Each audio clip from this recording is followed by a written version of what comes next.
අයිබෝන් සිල්දනාටම අදත් අපි ද ඕලෙවල් කොමස් කැපේ YouTube නාල්කාව හරහා 2017 ඕලෙවල් ව්‍යාපාර හා ගිණුම් කරන අධ්‍යයනයේ විෂයට අදාළව ගිණුම් කරන හැඳින්වීම සහ ගිණුම් කරන සමීකරණ කොටසින් විභාගයට ආපු ප්‍රශ්න සාකච්ඡා කරන්න බලාපොරොත්තු වෙනවා. ඒ මතෙන් මම පොඩි හැඳින්වීමක් කරන්නම්. දැනට අපි 2024 ඉඳලා 2023 2022 2021 2020 2019 2017 මෙන්න මේ ආදී පේපර්ස් සාකච්ඡා කරලා තියෙනවා. එතකොට ගත්තොත් 1යි 2යි 3යි 4යි 5යි 6යි මෙතන 18 7යි 17 8යි right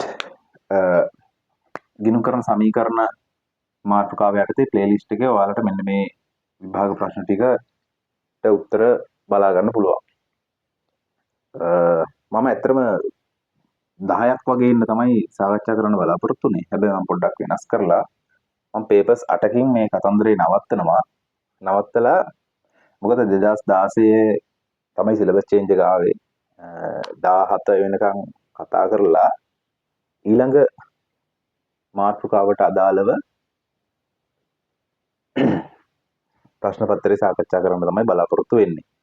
ඉතින් ඔව් බලාපොරොත්තු වෙන්නේ අවුරුදු 8කට අදාළ ප්‍රශ්න පත්‍ර සාකච්ඡා කරන්න. ඊට පස්සේ බලමු සම්පූර්ණ පේපර් එකක් විදියට මම 2016 සාකච්ඡා කරන්න බලාපොරොත්තු වෙනවා සම්පූර්ණ පේපර් එකක් විදියට. ඉතින් පරණ සිලබස් එකට නොයා අලුත් සිලබස් එකට අදාළව තියෙන සියලු කොටස් ආවරණය කරන්න තමයි මෙතනින් බලාපොරොත්තු වෙන්නේ. රයිට්. එහෙනම් ඔක තමයි මට කියා ගන්න ඕනේ උනේ.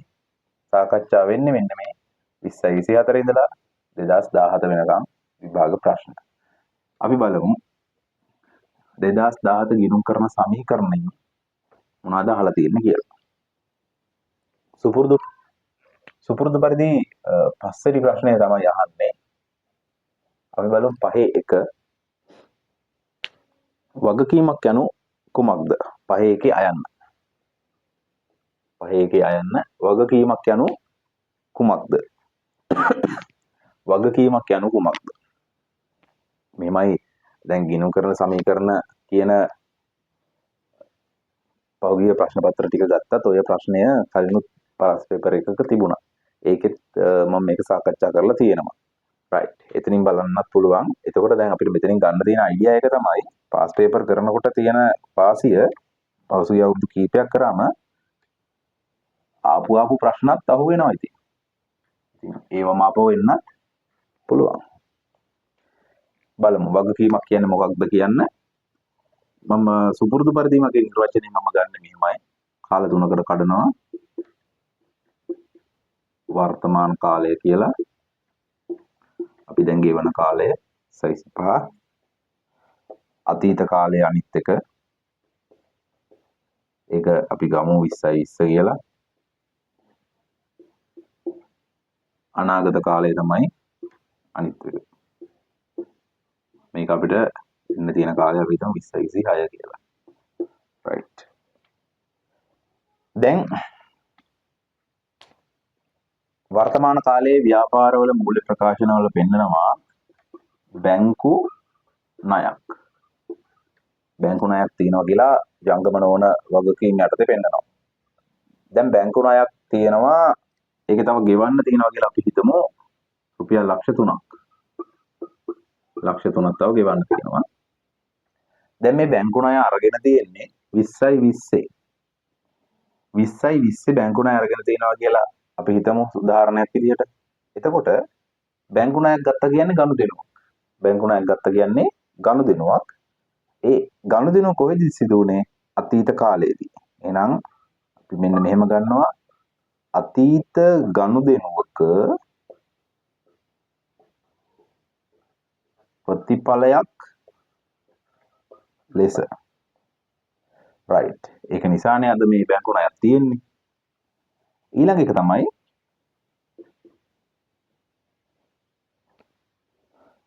මේ බැංකු ණය අපි බේරුම් කරන්න ඕන. මොනා කරන්න ඕනිද? බේරුම් කරන්න ඕන. බේරුම් කරනකොට බේරුම් කරන්න මෙන්න මේ වර්තමාන කාලේ ව්‍යාපාරයේ පොඩි බැඳීමක් තියෙනවා ලක්ෂ 3ක. තව ගෙවන්න තියෙනවානේ. එහෙනම් අපිට මෙන්න මෙහෙම ගන්න පුළුවන්. වර්තමානයේ ව්‍යාපාරයේ බැඳීමක් පවතින. වර්තමානයේ ව්‍යාපාරයේ බැඳීමක් පවතින. මේ ලක්ෂ 3 ගෙවනකොට අනාගත කාලේ නම් ගෙවන්නේ ව්‍යාපාරයේ තියෙන සම්පත් තමයි එළියට ගලා යන්නේ. ඒ සම්පත උදාහරණයක් විදිහට මුදල් කියන සම්පත. එහෙනම් මෙන්න මෙහෙම ලියන්න පුළුවන්. බේරුම් කිරීමේදී ව්‍යාපාරයේ සම්පත් පිටතට ගලා යනු ලබන. රයිට්. වගකීමක නිර්වචනය ගොඩනගනකොට මෙන්න මේ කියන ලක්ෂණ තුන ඇතුළත් වෙලා නිර්වචනයක් ගොඩනගන්න තමයි ඕනේ. දැන් එතකොට අපිට මෙහෙම ලියන්න පුළුවන්. වගකීමක් යනු අතීත ගනුදෙනුවක ප්‍රතිඵලයක් හේතුවෙන්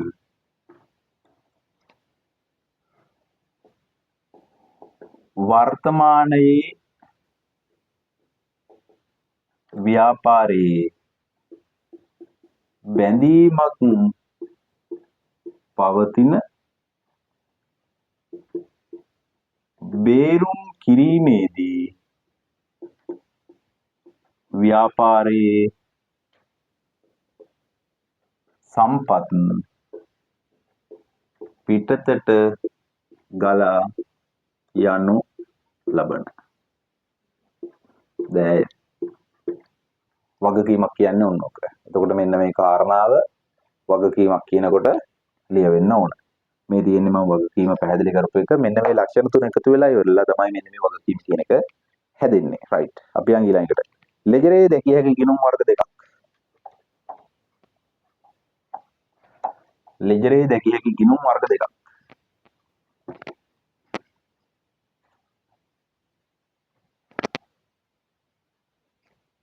ආයන්න ගිණුම් වර්ග මෙන්න මෙහෙම ගන්න පුළුවන් අපිට. ගිණුම් වර්ග පහයි පුතේ තියෙන්නේ. ඉතින් ඒක දන්නවා සාමාන්‍යයෙන් අපි හිතමු වත්කම් ගිණුම් තියෙනවා. වගකීම් ගිණුම් තියෙනවා.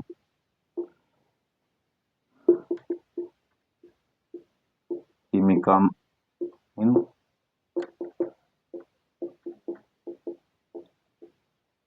ආදායම් ගිණුම. වියදම්. එතන මෙන්න මේ ටික තමයි තියෙන්නේ. මේ ටිකෙන් දෙකක් ලියලා තියෙන්න ඕන. රයිට්. පහත් සඳහන් ගණු වලට අදාළ විත් සටහන් ලියන්න. පළවෙනි එක අයිතිකරු පුද්ගලික ප්‍රයෝජන සඳහා මුදලින් 2000ක් ගැනීම. අපි මේක මකලා දෙවෙනි කොටසට යමු.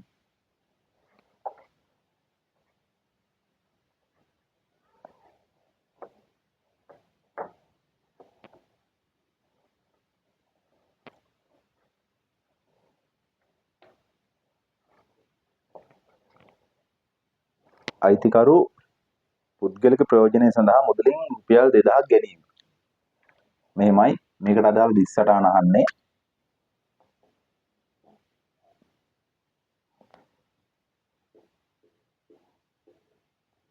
මේක ව්‍යාපාර ආයතනය නම් අපි හිතමු මේක ව්‍යාපාර ආයතනය කියලා. මේ ඉන්නේ අයිතිකරු. මෙයා තමයි ප්‍රාග්ධනය සපයලා ව්‍යාපාරය පටන් ගන්නෙ. ප්‍රාග්ධනය සපයලා.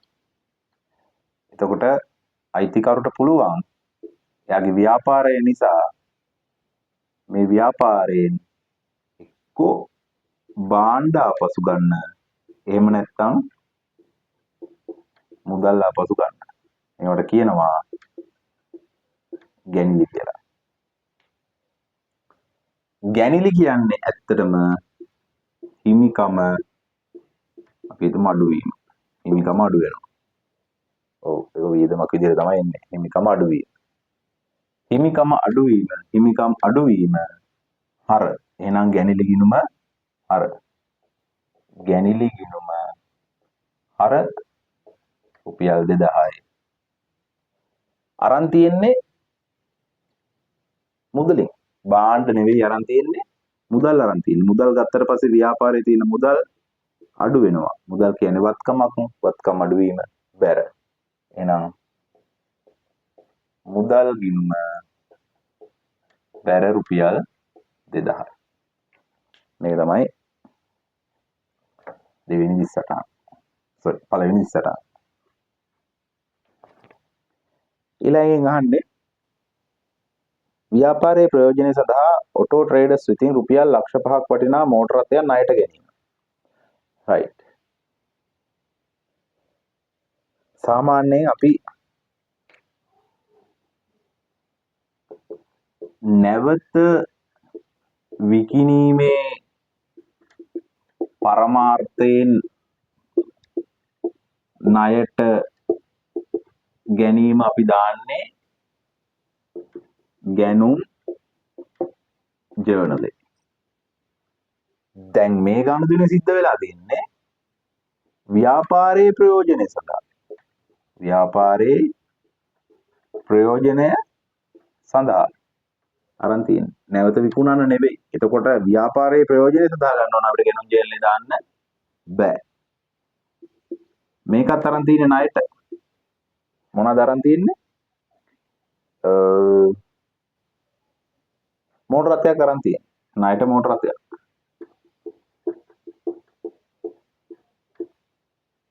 හරි. එහෙනම් අපිට මෙහෙම දාන්න පුළුවන් මෝටර රථ කියන්නේ වත්කමක්. වත්කමක් වැඩි වෙලා තියෙන්නේ. වත්කම වැඩි වීම හර. මෙතන ලියන්න ඕනේ නම් මෝටර් රථ ගිණුම හර රුපියල් ලක්ෂ 5යි. අරන් තියෙන්නේ ණයට අරන් තියෙන්නේ කාගෙන්ද? ණයට ගත්තා මේක අපි නැවත ගෙවන්න ඕනි. ඒක අපේ වගකීමක්. Auto traders. එහෙනම් ඔටෝ ට්‍රේඩර්ස් සමාගම තමයි බැර වෙන්නේ රුපියල් ලක්ෂ 5ක්. alright. ඒකට එක කන්දරේ කොහොමයි වෙන්නේ?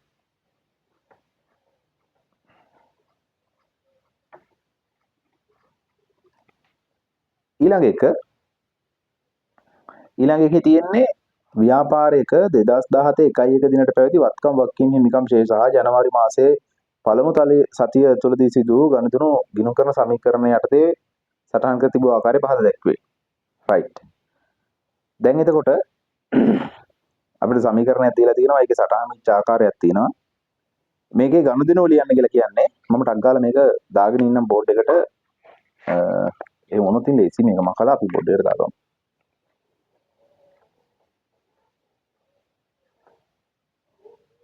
පස්වෙනි එක 5 වත්කම් සමානයි හිමිකම් ධන වගකීම්. වත්කම් සමානයි හිමිකම් ධන වගකීම් මේ සියල්ල තියෙන්නේ රුපියල් වල. රයිට්. මේකේ ආරම්භක ශේෂයක් තියෙනවා ලක්ෂ 2යි 1.50යි වගකීම් 50යි. පළවෙනි ශේෂයේ මුදල් 25000ක් කඩිලා බැංකු ණය ඒකේ දිනයක් දීලා තියෙනවා නෑ එක කියලා දාමු. 25000 මුදල් වැඩි වෙලා බැංකු ණය 25000ක් වැඩි වෙලා.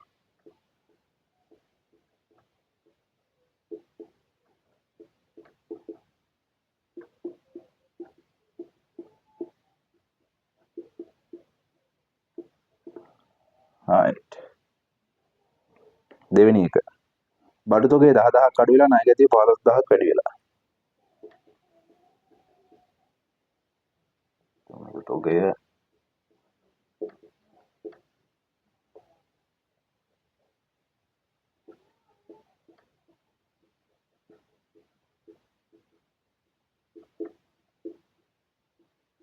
මේක ලාභය.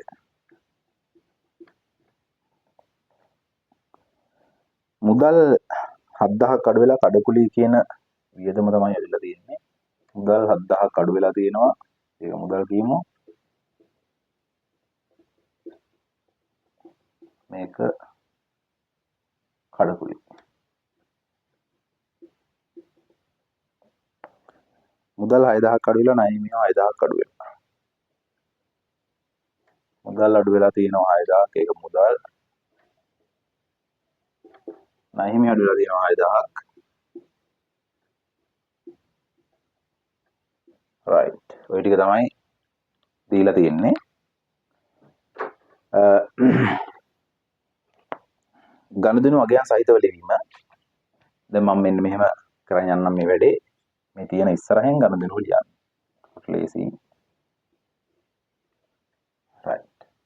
පළවෙනි ගනුදෙනුව මෙන්න මේක. මුදල් කියන්නේ වත්කමක්. වත්කම වැඩි වෙලා තියෙනවා රුපියල් 25000ක්. එහෙනම් ව්‍යාපාරයට මුදල් ඇවිල්ලා තියෙනවා. වගකීමක් වැඩි වෙලා තියෙන්නේ. එහෙනම් අපි මේක ගෙවන්න ඕනි ඉදිරි අනාගතයේදී. ඒ වගකීම තමයි බැංකු ණය. මේක ගොඩනගා ගන්න පුළුවන් මෙහෙම රුපියල් 25000ක බැංකු ණයක් ලබා ගැනීම. රුපියල් 25000ක බැංකු ණයක් ලබා ගැනීම. ඊළඟ එක 10000ක තොගය. තොගය කියන්නේ වත්කමක්. තොගය අඩු වෙලා තියෙනවා. ඒ කියන්නේ ව්‍යාපාරයෙන් තොගය එළියට ගිහින් තියෙනවා. ණය ගැතිය වැඩි වෙලා තියෙනවා. ණය ගැතිය කියන්නේ වත්කමක්. අපි මේක පේන විදිහට නම් ණයට විකුණු. රුපියල් 15000යි. 10000ක එකක් 15000ට විකුණලා රුපියල් 5000ක ලාභයක් තියෙනවා. මෙන්න මෙහෙම ලියන්න පුළුවන්. රුපියල් 10000ක භාණ්ඩ තොගයක් රුපියල් 15000කට ණයට විකිණීම. ණයට විකිණීම. right. තුන්වෙනි එක විදිය. මුදල් අඩු වෙලා තියෙනවා 7000ක්. මුදල් කියන්නේ වත්කමක්. වත්කම අඩු වෙලා තියෙනවා 7000ක්. ඒ කියන්නේ ව්‍යාපාරයේ මුදල් එළියට ගිහින් තියෙනවා. කඩකුලී කියලා හිමිකම අඩු වෙලා තියෙනවා. හිමිකම කියන්නේ මේක කඩකුලී කියන්නේ වියදමක්. එහෙනම් කඩකුලී වියදම් ලෙස රුපියල් 7000ක් ගෙවීම. කඩකුලී වියදම් ලෙස රුපියල් 7000ක් ගෙවීම. right. ඊළඟ මුදල් කියන වත්කම අඩු වෙලා තියෙනවා. ඒ කියන්නේ මුදල් ව්‍යාපාරයේ එළියට ගිහින් තියෙනවා. ඒත් එක්කම වෙලා තියෙන අනිත් පැත්ත දේ තමයි වගකීමක් නිදහස් වෙලා තියෙනවා. වගකීමක් ගෙවලා තියෙනවා. ඒ වගකීම තමයි ණය. ඒ කියන්නේ අපි සල්ලි දෙන්න ඉන්න කට්ටියක් තමයි ණය හිමියෝ කියන්නේ. එයාලට මුදල් ගෙවලා තියෙනවා. එහෙනම් මෙන්න මෙහෙම ලියන්න පුළුවන්. රුපියල් 6000ක 6000ක් ණය හිමියන්ට ගෙවීම. ඒතර ඔන්නෝමයි ඔය කතන්දරේ වෙන්නේ. මෙන්න මේ විදිහට තමයි ගණන් ටික ලියලා තියෙන්න ඕන. එතකොට ඔයාලට ඒ අදාළ ලකුණු ප්‍රමාණය හම්බ වෙනවා. ඊළඟ එකකින් අහන්නේ සතිය තුළදී මුළු වත්කම් වල මුළු වගකීම් මුළු හිමිකම් වල වැඩිවීම හෝ අඩුවීම වෙන වෙනම. right. අවසාන ශේෂය නෙවෙයි මෙතනින් අහන්නේ ඇත්තටම. එතකොට අපිට වත්කම් වල වැඩිවීම මෙන්න මෙහෙම දෙන්න පුළුවන්. වත්කම් වල වැඩිවීම හෝ අඩුවීම එකතු වුණ ඒවා ඉස්සෙල්ලා එකතු කරලා ඉන්න. 25000යි 15000යි 40000යි 40000න් 10000යි 30000න් 7000ක් 23000යි 23000න් 6000ක් අඩු වුණාට පස්සේ 17000යි. එහෙනම් රුපියල් ඇත්තටම 17000ක් මොනවා වෙලාද තියෙන්නේ? වැඩිවීම. හිමිකමේ වෙලා තියෙන්නේ 5000ක් එකතු වෙලා 7000ක් අඩු වෙලා. එහෙනම් 7000 කියන එක අඩු වෙච්ච ප්‍රමාණය වැඩි. එහෙනම් රුපියල් 2000ක් හිමිකම අඩු වීම. හිමිකම අඩු වීම රුපියල් 2000. right. ඔන්න ඔය දෙක තමයි උතන්ට එන්නේ වෙන වෙනම දක්වන්න ඕනි. හිමිකමේ සිදුවිච්ච වෙනසයි වත්කම් වල සිදුවිච්ච වෙනසයි. right එහෙනම් මම හිතනවා ගිණුම් කරන සමීකරණ හා ගිණුම් කරන හැඳින්වීම කොටස යටතේ ආපු විභාග ප්‍රශ්න අවුරුදු 8ක විතර සාකච්ඡා කරලා තියෙනවා. ඉතින් තවත් ප්‍රශ්න පත්‍රයක් දෙක සාකච්ඡා කරන්න බලාපොරොත්තු වෙනවා ඉස්සරහට. අපි ඊළඟට බලාපොරොත්තු වෙන්නේ දැන් පස්වෙනි ප්‍රශ්නේ සම්පූර්ණ පස්වෙනි ප්‍රශ්නේ නෙවෙයි මෙතන තියෙන්නේ. ඊළඟ පාඩමට අදාළව අහලා තියෙන විභාග ප්‍රශ්න තියෙනවා නම් අන්න ඒ පාඩමට අදාළ විභාග ප්‍රශ්න සාකච්ඡා කරන්න බලාපොරොත්තු වෙනවා පහුගිය අවුරුදු 8 20 24 ඉඳලා 2017 වෙනකම්. right එහෙනම් අපි ඊළඟ වීඩියෝ එකෙන් නැවත හමු වෙමු.